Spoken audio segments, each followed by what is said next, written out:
Bonjour chers spectateurs, c'est professeur Elias Bizourou qui revient vers vous. Aujourd'hui, on va parler surtout de la prospérité. Parce que toute personne veut prospérer dans la vie. Nous allons voir ce que la sagesse qui vient de la parole de Dieu nous enseigne sur la prospérité.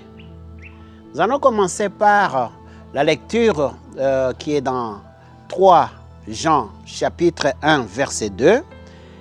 Il est écrit: Bien-aimé, je souhaite que tu prospères à tous égards, comme prospère l'état de ton âme. Je souhaite que tu prospères à tous égards et sois en bonne santé, comme prospère l'état de ton âme. La prospérité, que ce soit financière, que ce soit dans n'importe quoi, elle commence par la prospérité dans l'âme. Les gens, ils cherchent la prospérité un peu partout, mais ne la trouvent pas, parce qu'ils ne veulent pas prospérer dans leur âme. C'est une série d'enseignements qu'on va continuer et voir comment est-ce qu'on peut prospérer à tous égards et être en bonne santé, comme prospère l'état de notre âme. Si vous lisez le livre de Genèse, à partir du verset 29 jusqu'à peut-être au verset 33 ou 34, où on parle de Jacob, l'histoire de Jacob et de Esau, vous allez voir et comprendre que ce qu'il y a dans le cœur d'une personne, c'est ce qui détermine sa vie ici sur terre et dans la vie à venir. Jacob, il avait 2 identités. Il a eu l'identité de Jacob, il a aussi eu l'identité d'Israël, quand son nom a été changé de Jacob en Israël. Jacob l'usurpateur, Jacob l'arnaqueur, Jacob le menteur. C'était ça avant. Il a arnaqué son grand frère Esau, le droit d'aînesse. C'était un arnaqueur. Il était vraiment malin. Il a arnaqué la bénédiction de son grand frère Esau. Et c'est lui qui a reçu la bénédiction de la part de son père Isaac, en lieu et place de son grand frère Esau. L'arnaque, la conspiration, l'arnaque. Jacob, c'était l'arnaqueur dans son cœur. Et cela a continué dans sa vie. Il a dû fuir. Et allait se réfugier chez son oncle maternel, Laban, dans un pays lointain. Et là-bas, comme dans son cœur, il était arnaqueur, il s'est fait aussi arnaquer. Il a dû travailler 14 ans pour avoir les filles de Laban comme épouse. On lui avait promis d'avoir comme femme Rachel, mais à la place de Rachel, on l'a arnaqué, il a eu Léa. Parce que c'est ça qui correspondait à son cœur. Il a dû travailler encore 7 ans pour avoir Rachel. Et pour avoir la richesse financière, pour prospérer en finance, Jacob, il a dû travailler dur pendant de longues années. Et il s'est fait arnaquer 10 fois.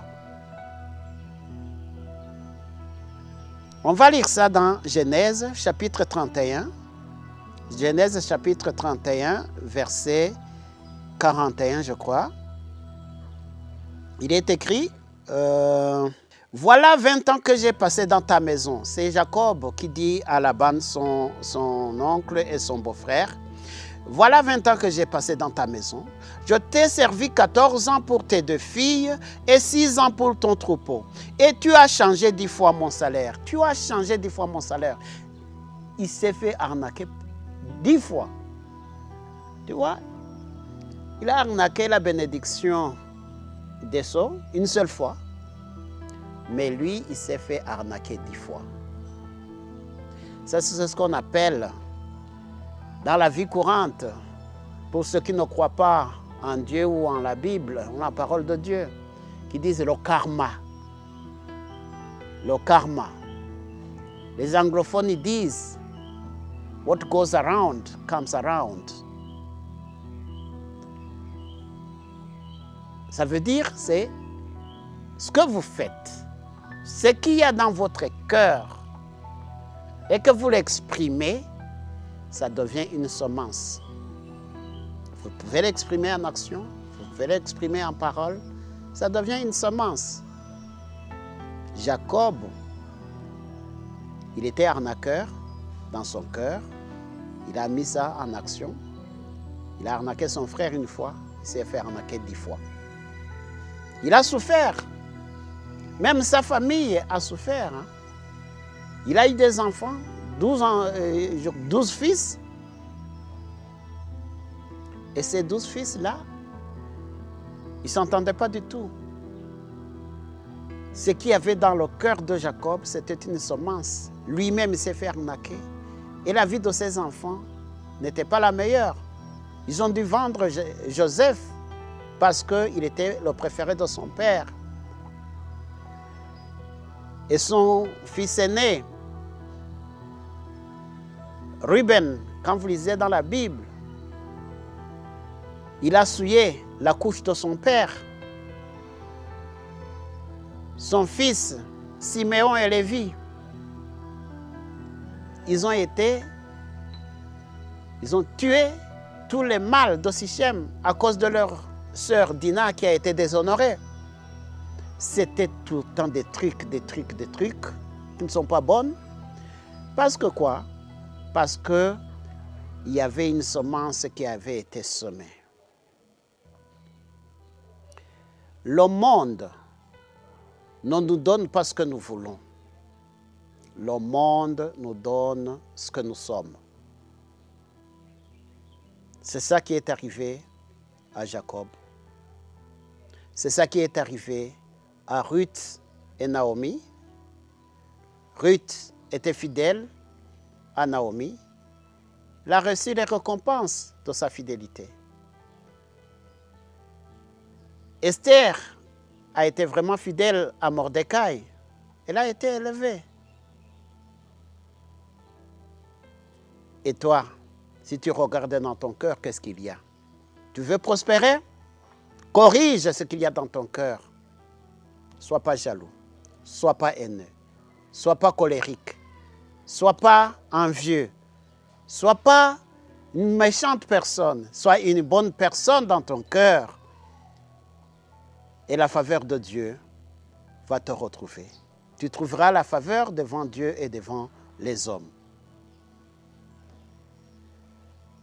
Si Dieu nous donne ce que nous sommes, corrigeons ce que nous sommes et nous verrons les bénédictions. Nous allons prospérer à tous égards comme prospère l'état de notre âme. Je vous remercie et je vous souhaite une bonne guérison de l'âme, une bonne prospérité dans l'âme et vous allez prospérer à tous égards et être en bonne santé.